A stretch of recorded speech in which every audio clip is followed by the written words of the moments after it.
झोपड़ी में मिली लाश, हत्या कर बुझाई मन की प्यास। बात मध्य प्रदेश के सिंगरौली जिले के चितरंगी थानांतर्गत धवई गांव की है। थाना प्रभारी अपने ऑफिस में दैनिक कामों में लगे हुए थे। तभी उन्हें चितरंगी करथुआ रोड पर स्थित एक झोपड़ी में किसी महिला की लाश मिलने की सूचना मिली।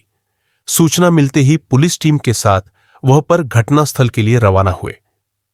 उनके वहां पहुंचने से पहले ही काफी भीड़ वहां जुट चुकी थी। थाना प्रभारी ने भीड़ में मौजूद एक व्यक्ति से इस बारे में बात की। उस व्यक्ति ने बताया कि हम गांव वालों को काफी दिनों से आसपास में अजीब सी दुर्गंध आ रही थी। हमें लगा कि कोई जानवर मरा होगा, उसी से बदबू आ रही होगी, किंतु ऐसा नहीं था। यह बदबू तो रसवंती नामक महिला की झोपड़ी से आ रही थी। पुलिस द्वारा तुरंत मौके का बारीकी से निरीक्षण किया गया। वहां चारपाई के नीचे रसवंती की लाश पड़ी थी, जो पूरी तरह से सड़ चुकी थी। मामले की गंभीरता को देखते हुए थाना प्रभारी डीएन राज ने इसकी सूचना अपने एसडीपीओ राजीव पाठक को दी। सूचना मिलते ही वह तत्काल मौके पर पहुंचे। यह बात 11 नवंबर 2021 की थी। लाश को देखने के बाद यह तय कर पाना काफी मुश्किल था कि यह मामला स्वाभाविक मौत का है या हत्या का। पुलिस ने सुराग तलाशने के लिए शव को पोस्टमार्टम के लिए भेज दिया, जिसके बाद गांव वालों से पूछताछ शुरू की, लेकिन कोई खास जानकारी हाथ नहीं लगी। पोस्टमार्टम रिपोर्ट के आने पर पता चला कि रसवंती की मृत्यु गला घोटने से हुई थी, जिसके बाद एसडीपीओ राजीव पाठक के निर्देश पर चितरंगी थाने में अज्ञात के खिलाफ हत्या का मामला दर्ज कर जांच प्रारंभ कर दी। चूंकि महिला की सुरक्षा एवं उनसे जुड़े मामले शासन के उच्च प्राथमिकता वाले विषयों में से है, जिसके कारण एसपी सिंगरौली वीरेंद्र कुमार सिंह स्वयं ही इस मामले की जांच को खुद आगे बढ़े।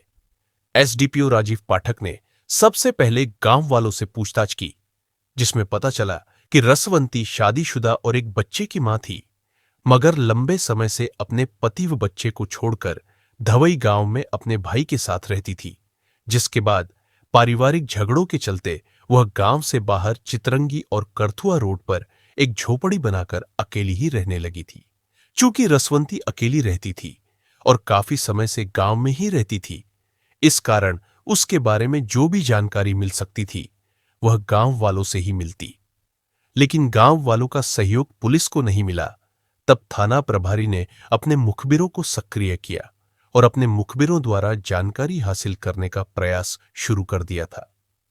इस कोशिश में कई महत्वपूर्ण जानकारी पुलिस के हाथ लगी थी। पता चला कि रसवंती कोई काम नहीं करती थी। वह केवल एक छोटी सी किराने की दुकान लगाकर अपना गुजारा करती थी, जो कि काफी नहीं था। पुलिस को पता चला कि वह इस दुकान की आड़ में अपना जिस्म बेचकर गुजारा चलाया करती थी। इसकी जानकारी मिलने पर थाना प्रभारी को यह मामला अवैध संबंधों का लगा। एसडीपीओ के निर्देश पर ऐसे लोगों की जानकारी जुटाने का काम शुरू किया गया जो अक्सर रसमवती के संपर्क में रहते थे या उससे मिलने झोपड़ी में आया करते थे। जांच के दौरान पुलिस को इस बात की जानकारी मिली कि रसवंती की झोपड़ी में बिजली नहीं थी। उसे अपने काम के लिए प्राकृतिक रोशनी पर ही निर्भर रहना पड़ता था, जिस वजह से वह अपने पास टॉर्च या मोबाइल तो रखती ही होगी, लेकिन पुलिस को ये दोनों की सामान मौके से नहीं मिले। इससे शक हुआ कि शायद मोबाइल और टॉर्च दोनों ही हत्यारे अपने साथ ले गए होंगे। एसडीपीओ ने गांव वालों से पूछताछ करते करते इतना तो समझ लिया था कि हत्यारा इसी गांव का होगा, इसलिए उन्होंने जांच के परिणामों को गांव वालों के बीच फैलाना शुरू कर दिया। इसका नतीजा भी जल्द ही सामने आ गया, जब 2 दिनों बाद गांव में एक जगह पर रसवंती की टॉर्च पड़ी मिली, जो हत्या के बाद से ही गायब थी। टॉर्च जिस स्थान पर मिली, उसके आसपास रहने वालों की सूची तैयार करवाई गई तथा इस बात की जानकारी जुटाई कि इनमें से कौन रसवंती से रात में मिलने आया करते थे। इसमें से एक नाम सामने आया। 22 साल के प्रिंस यादव का पुलिस को जानकारी मिली कि भले ही प्रिंस रसमवती से आधे से भी कम उम्र का था, लेकिन रसवंती के पास उसका आना जाना भी काफी था। यहां तक कि शादी होने के बाद भी प्रिंस ने रसवंती के यहां आना जाना नहीं छोड़ा था। इस जानकारी के बाद पुलिस ने प्रिंस के मोबाइल फोन की कॉल डिटेल्स निकलवाई, जिसमें पता चला कि प्रिंस और रसवंती के बीच अक्सर फोन पर काफी देर तक बातचीत होती रहती थी। इतना ही नहीं, लाश मिलने के 15 दिन पहले जिस रोज रसवंती का फोन बंद हुआ था, तब उसके फोन पर आखिरी बार बात प्रिंस ने ही की थी। इसलिए पुलिस ने प्रिंस यादव को हिरासत में लेकर पूछताछ की, जिसमें पहले तो वह पुलिस को गुमराह करने का प्रयास करने लगा, लेकिन वह ज्यादा देर टिक नहीं पाया और उसने अपने दोस्त गांव के ही युवक अजीत यादव के साथ मिलकर रसवंती की हत्या करने की बात स्वीकार कर ली। इसके बाद पुलिस ने गांव से अजीत यादव को भी गिरफ्तार कर लिया, जिसके बाद हत्या के पीछे की कहानी इस प्रकार सामने आई। पति को छोड़कर मायके लौटी रसवंती कुछ साल तक तो भाई के घर में आराम से रही, लेकिन समय के साथ उसे अपनी जिंदगी में एक पुरुष की कमी खलने लगी थी। पति को छोड़कर अकेली रह रही रसवंती पर गांव के कुछ युवकों की भी नजर थी और यह बात रसवंती भी जानती थी। फिर उसने उन्हीं युवकों में से एक को चुन लिया और अपने तन की प्यास बुझाने का रास्ता खोज निकाला। युवक से दोस्ती हुई तो वहां जरूरत पड़ने पर उसे खर्च करने के लिए पैसे भी देने लगा। यहीं से रसवंती को अपनी देह की कीमत का पता चला। उसे लगा कि यदि वह 2 से 4 युवकों को अपने पास आने का मौका दे तो उसकी शारीरिक जरूरत तो पूरी होगी ही, साथ ही कुछ आमदनी भी हो जाया करेगी। यही सोचकर उसने गांव के कई युवकों से संबंध बना लिए थे। रसवंती के हरकतों की यह जानकारी जब उसके भाई को हुई तो उसने उसे टोका तो 10 साल पहले रसवंती ने भाई का घर छोड़ दिया और खुद एक झोपड़ी बनाकर रहने लगी। चूंकि यह झोपड़ी रसवंती की अपनी थी तो वह जिसे चाहे उसे वहां मिलने के लिए बुला लिया करती थी। इसके अलावा उसने दिखावे के लिए वहां एक छोटी सी दुकान भी लगा ली थी।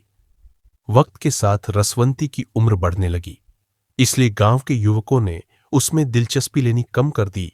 जो उसकी उम्र के थे वे घर परिवार वाले थे। सो जब रसवंती के पास आने वाले मर्दों की संख्या घटने लगी तो रसवंती ने नया दांव खेला। उसने कम उम्र के लड़कों को सेक्स का चस्का लगाना शुरू किया। प्रिंस यादव भी रसवंती की इस योजना का शिकार 16 साल की उम्र में ही बन गया था। चूंकि उस वक्त तक प्रिंस के मन में सेक्स के प्रति एक नया ही नशा था, सो वह रसवंती को ही सबसे बड़ा सुख मानकर उसके पास आने लगा। रसवंती इश्क तो किसी से करती नहीं थी, उसके लिए तो यह काम भी पैसा कमाने का एक जरिया था। इसलिए प्रिंस से भी वह अपनी पूरी कीमत वसूलती थी। वह रसवंती के पास केवल सेक्स का सुख लेने आया था, लेकिन धीरे धीरे वह उसका दीवाना हो गया। वह लगभग रोज ही उससे मिलने आने लगा। कहना नहीं होगा कि अब रसवंती प्रिंस के लिए प्यार बन गई थी, जबकि प्रिंस रसवंती के लिए एक सौदा था। इसलिए वह आए दिन उससे पैसों की मांग करती रहती थी। प्रिंस भी उसे यदाकदा खर्च के लिए पैसे देता रहता था। प्रिंस 21 साल का हो गया तो उसके घर वालों ने उसकी शादी कर दी, लेकिन पत्नी के आने के बाद भी उसका रसवंती के पास जाना कम नहीं हुआ। दरअसल रसवंती के लिए सेक्स एक धंधा था, इसलिए वह जानती थी कि उसके पास दूसरों से कुछ अलग नहीं होगा, तब तक उसके पास ग्राहक क्यों आएगा। इसलिए प्रिंस जैसे युवकों को वह हर उस तरीके से संतुष्ट करने को राजी रहती थी। जिसकी मांग युवा वर्ग में अधिक है, इसकी वह कीमत भी खूब वसूलती थी। लेकिन वह भूल चुकी थी कि प्रिंस के मन में जो पागलपन 16 साल में था, वह इन 6 सालों में नहीं रह गया। दूसरा, प्रिंस की शादी भी हो चुकी थी, इसलिए रसवंती उसकी जरूरत भी नहीं रह गई थी। रसमवती द्वारा पैसों की मांग उसके लिए अब भारी पड़ने लगी थी, जबकि उम्र बढ़ने से दीवानों की संख्या कम हो जाने के कारण रसवंती प्रिंस से ज्यादा पैसा वसूलना चाहती थी। इसलिए दोनों के बीच पैसों को लेकर विवाद होने लगा था। इससे तंग आकर प्रिंस ने रसवंती के पास जाना बंद कर दिया। रसवंती जवान होती तो दूसरा दीवाना खोज लेती। अब 48 साल की उम्र में उसे कोई प्रिंस के जैसा दीवाना तो मिलने से रहा, इसलिए वह प्रिंस पर मिलने के आने के लिए दबाव बनाने लगी। उसका कहना था कि अगर प्रिंस उससे मिलने नहीं आएगा तो वह पूरे गांव में पिंडरस के साथ अपने संबंधों का ढिंढोरा पीट देगी। प्रिंस इस बात से परेशान हो गया तो उसने अपने दोस्त अजीत यादव के साथ मिलकर रसवंती की आवाज हमेशा के लिए खामोश करने की ठान ली। इसके लिए योजना बनाकर दोनों दोस्त 27 अक्टूबर 2021 की शाम रसवंती के पास पहुंचे, जहां उसे कुछ रुपए देकर दोनों ने बारी बारी से पहले तो रसवंती के साथ संबंध बनाए, फिर साथ में लाई जानवर बांधने की रस्सी से उसका गला दबाकर हत्या कर दी और लाश को वही चारपाई के नीचे डालकर घर आ गए। चूंकि रसवंती गांव में बदनाम थी, इसलिए उसके गांव में न दिखने पर भी किसी ने न तो उसकी चर्चा की और न ही खोज खबर ली। रसवंती की हत्या का पता उस समय चला जब उसकी लाश सड़ जाने के कारण फैल रही बदबू से लोग परेशान हो गए और उन्होंने पुलिस को खबर दी। पुलिस ने आरोपी प्रिंस यादव और अजीत यादव से पूछताछ कर उन्हें कोर्ट में पेश कर जेल भेज दिया।